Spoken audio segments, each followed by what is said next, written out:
Hey guys, it's your boy, Matthew. I was just checking to make sure that it started recording. I filmed a video the other day and I'm just talking away for 15 minutes. And then I went and checked my phone and I forgot to start recording. Just talking away to empty space. Just like when I'm at home. Sounds like just what I do when I'm alone. Don't they say that the first sign of that you're insane is that you talk to yourself? Yeah. It's even worse when myself answers back. Moving on. I realized I used hexagons that I made. I believe it was in video number 4. And I hadn't actually filmed myself making the hexagons. There were hexagons I made a while ago before I decided to even start a YouTube channel. So I thought I would make some more of the hexagons for you. Here's the small hexagon mold. And then here's a large hexagon mold. I bought both of these off of, I believe these came off Etsy. And they're not very deep at all. So this is really a fairly quick video. I'm just gonna mix up some resin. Mix in, I found this CEYA blue, Sia.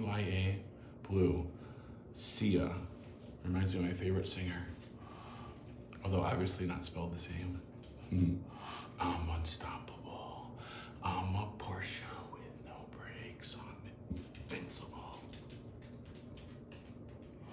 I always love that. I just burped in the middle of that. The nice thing about this container is that it's kind of like one of those, like a pepper. You buy a big old thing of black pepper. It's got this side where you would scoop in if you wanted a whole bunch of it. And it's got this side where you could just sprinkle it a little bit. It's nice. This is a nice cap because mica powder does tend to get everywhere. Okay, so having said all that, I'm gonna spend 4 minutes mixing up some resin. If you don't want to listen to me talk for the next 4 minutes, just fast forward on ahead. Won't hurt my feelings. I won't even know you did it. These are all fairly shallow, which is a song I hear people sing at karaoke all the time. So I'm guessing this is probably only gonna need like maybe 3 ounces of resin total. You know me, I always say that you could measure out how much resin you're gonna need, but then I just wing it, because, you know, why not live on a wing and a prayer? Whoopsies, I was gonna try to do 1.5, but then I'm just talking away. All right, so we got 2 fluid ounces of part A. Let me put this down here for 1 second. Again, I'm using clear cast epoxy from Alumilite. This is the brand that they sell at Michael's. Although I do buy it from their website because I find it's cheaper. And you can enroll in their reward program and you get, I think it's $50 back for every $50 you spend. And resin is not cheap. So I put in 2 ounces of part A, so now I'm gonna put in 2 ounces of part B.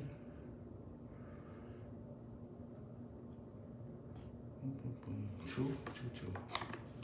Catch over those dribbles there. 2, perfect. Now, I'm just gonna move this scale over here. Put the resin down over here. Funk. Let's stir this for 4 minutes.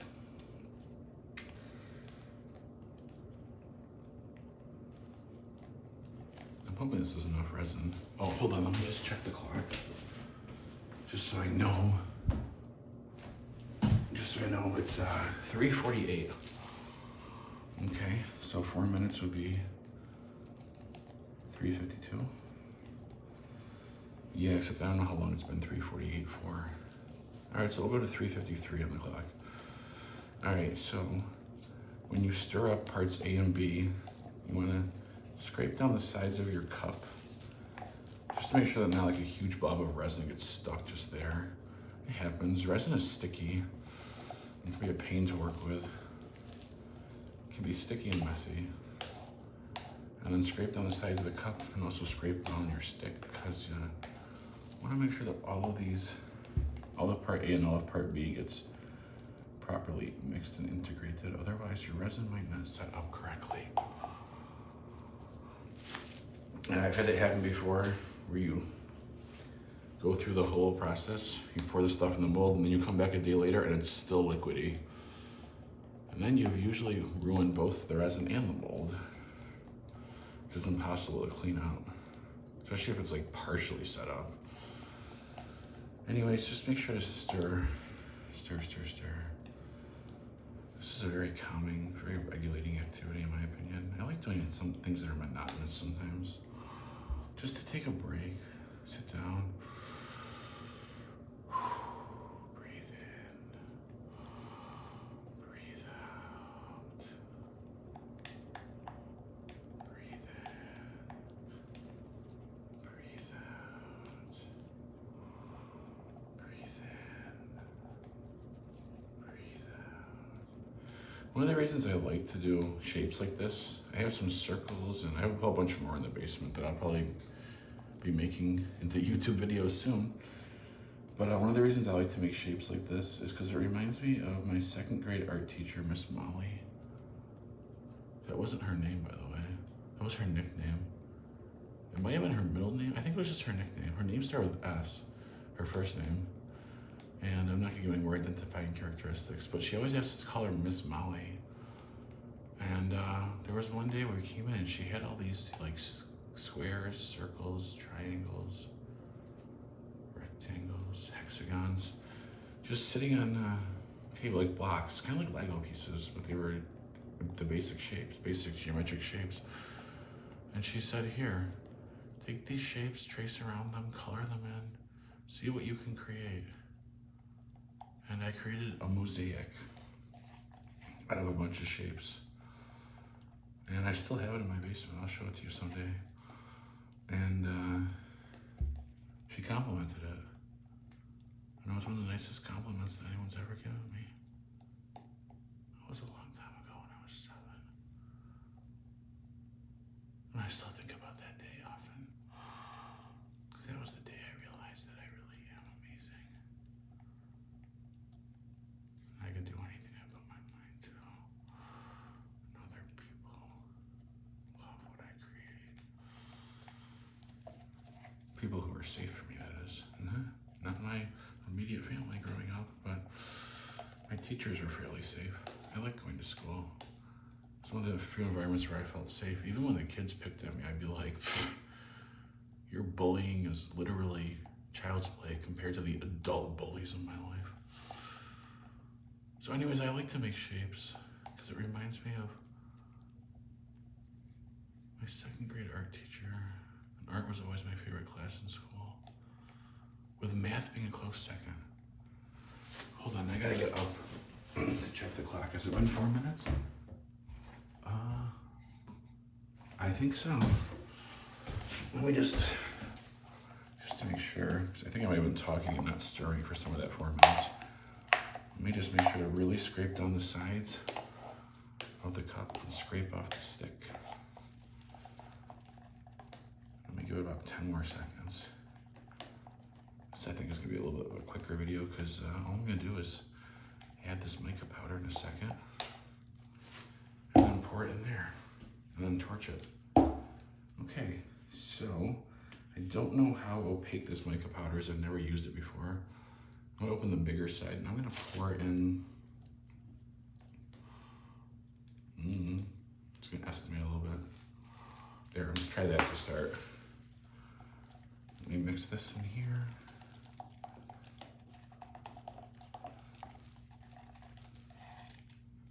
Okay, that is very faintly blue. Very faint. That's gonna need more mica powder. I mean, I could make it like that, like a translucent type blue. The light would probably shine through it quite nicely. Where did I put this tab? Where did I put the little thing back down? Now that my gloves are messy, it's hard for me to get that back open. I'm gonna put in maybe about 3 times as much as I just did. I don't know, I'm just eyeballing all this. I've never used this mica powder before, so I'm not sure how opaque it's gonna get. Maybe it is just translucent. I don't even know where it came from. I was just looking through my art supplies in the basement and I found it and I thought it was a pretty blue color. You know what, one way you can test your mica powder is to grab a paper towel, not your mica powder, to test how opaque your resin is. Grab a paper towel and put just a skosh of this on the paper towel. And then see, I can see the paper towel through there. Also, if you pick it up like this in the cup, you can see on the stick, or you can see the stick through it. All right, do I really want to use like this whole vial? That's a lot of mica powder. Again, I can't get this open now that my gloves are a mess. Why did I close it again? All right, I'm gonna put in that much more, and then I'm just gonna run with this. I'm just gonna run with it because why not? So again, just gonna stir, scrape the sides of the cup, scrape the stick. I can feel it's a lot grittier. There's a lot of mica powder in there.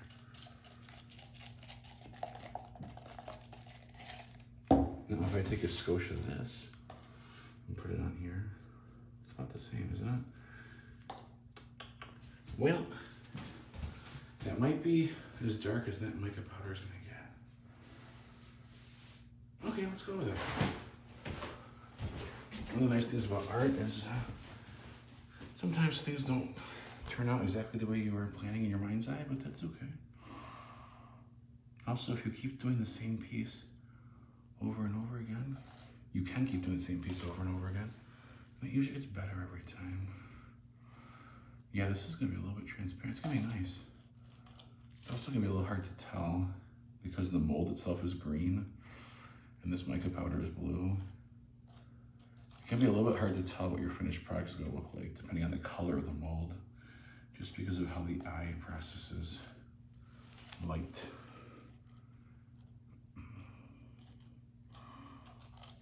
If this mold was white, it probably would be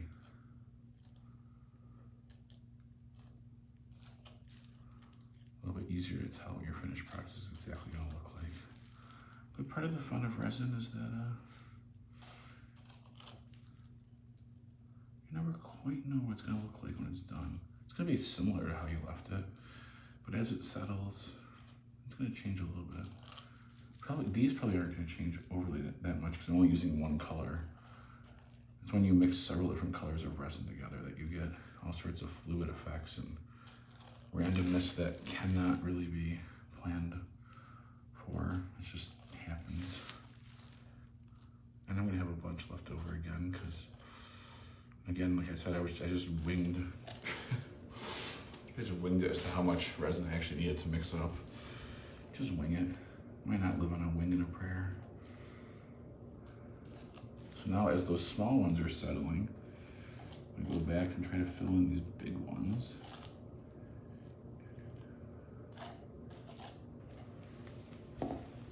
And I'm just trying to look at it from the side.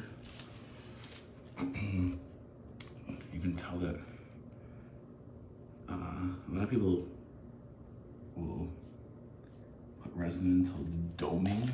Did I just dip the bottom of the cup into this mold by accident? Because I was tilting. I think that's exactly what I did. If you look at it from the side, you can tell that the resin comes up just the tiniest bit above, and it's called doming. A lot of people will dome their resin because the finished product looks nicer, and then you don't have to worry about sanding it. Sometimes the edges can be a little, I don't know if sharp is the right word, but sometimes the edges can be a little bit rough maybe, and then I would get out my Dremel and just sand the resin. But if you dome the resin to begin with, usually you don't end up with too many rough edges. So now I'm just gonna go back and that one actually right there looks pretty full, the left middle one. Or is it your right? I'm not sure which way this video is oriented. This one definitely needs more. That one definitely needs even more.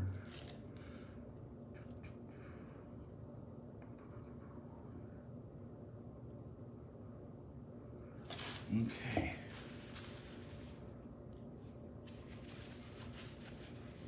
We're gonna overflow right there. A now as I look at the big ones from this one's doming, this one's doming, this one's doming, that one, I think these just a hair more. Those 4 pretty good now. And out of these 9, I'm looking at it from the side. I think that one, that one, that one, that one. I'll need a little bit more. You can see now the bubbles on these. All that white, foamy, frothy stuff right here in the middle. That is just air bubbles. That happens with resin. And that's why you torch to get rid of most of them. Or you could leave them in there. I mean, yeah. Like I always say, I don't care if there's imperfections in my art. We're all perfectly imperfect. It's far easier to be a critic than a creator. And I don't really care what my critics have to say. Because in the words of Wanda Sykes, I'ma be me. I love you, Wanda Sykes. Okay, so I'm looking at these from the side. That's good, that's good, that's good, that's good, that's good, that's good, that's good, that's good. Okay, they all look good. Now, I don't want to torch this too much because the mold is so shallow. I don't want to accidentally burn the mold. But I also don't want to set the trash bin on fire. But as you can see, a lot of those bubbles went away. So Neil, I'm on the other side of the table now. Just checking them all from the side. They all look good. Yeah. Okay, so now what I'm gonna do is I'm gonna come back every 5 minutes and torch these.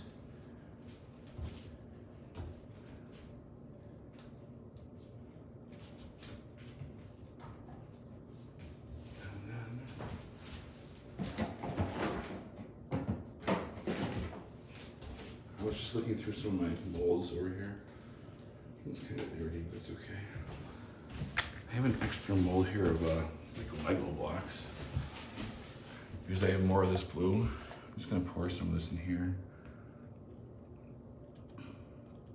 Let's make even more shapes while we're at it. Not just hexagons. Let's make a square and a rectangle.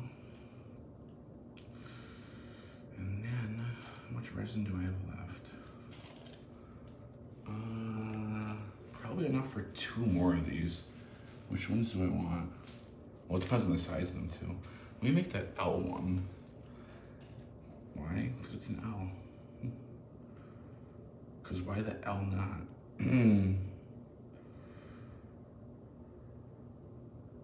don't have enough resin to make all of these pieces.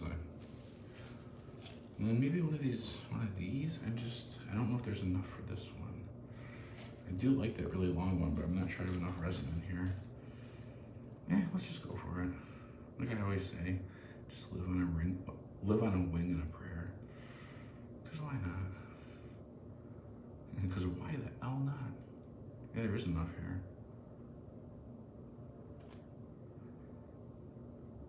Obviously, I'm terrible at eyeballing how much resin I need.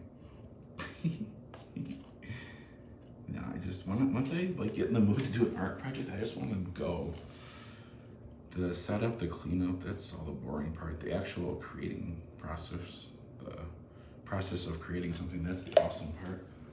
All right, so I'm looking from the side. That one's doming, that one's doming, that one's doming, that one's doming. And I've got, what, like 3 dribbles of resin left?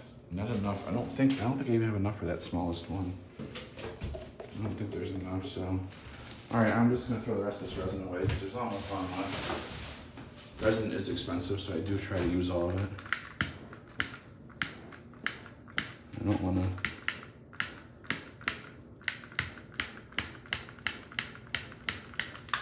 Yeah, I don't want, there's a little bubble right there. See how that one just smoked up? I might have torched that a little bit too much. I do have a fire extinguisher over here, which I think I've said several times.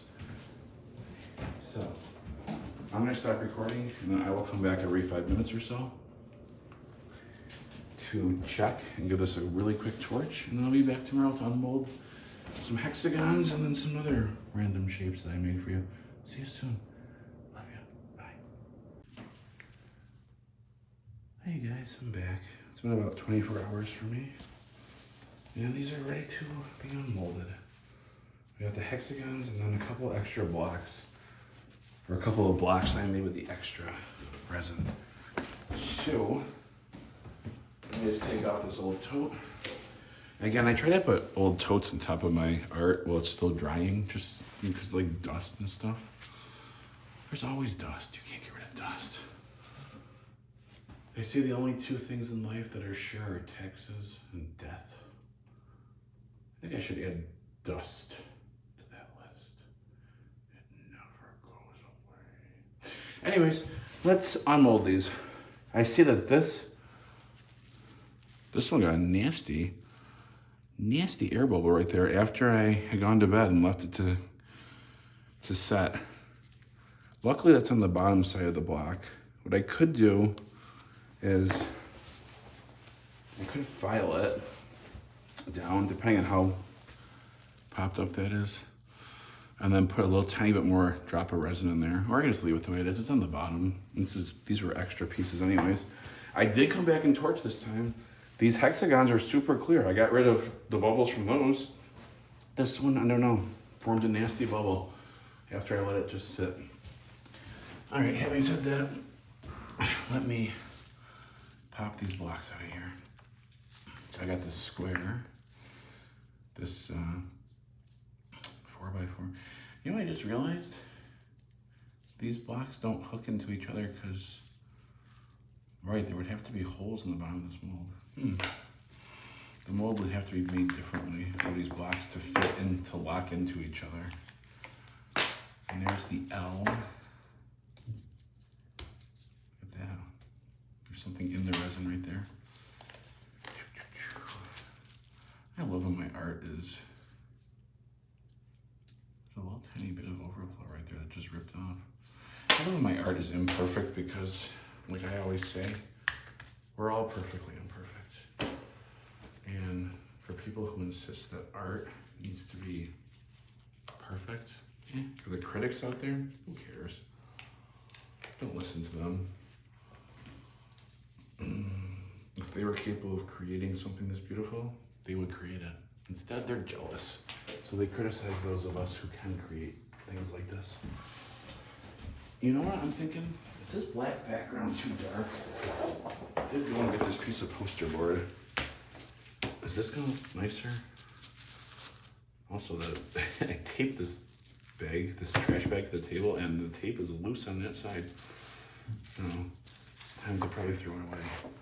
I ordered a white silicone mat from Amazon because resin doesn't stick to silicone. It just, hasn't made it here yet. It's still in shipping. How does that look? Am I way out of frame? I'm trying to climb up on this chair to look into the lens of the camera. It's not the most comfortable. If I had more friends, if I had any friends, they could come help me record. All right, now I'm too far to the right. There we go. Now it's time to pop out these hexagons. That was the reason I made these in the first place. But I do like these blocks. Just some random shapes for people to play with. Let's build a tower.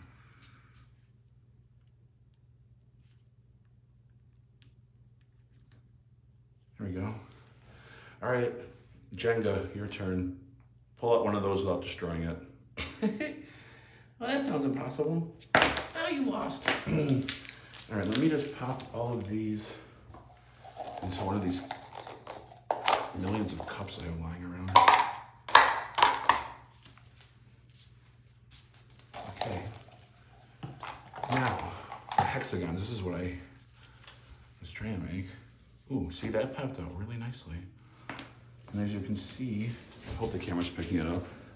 It's a little bit transparent, but there's almost no bubbles. I did come back and remember to torch these a bunch of times. And now I'm just gonna pop them all out. That one just fell right out. All right, so here are 9, the smaller ones.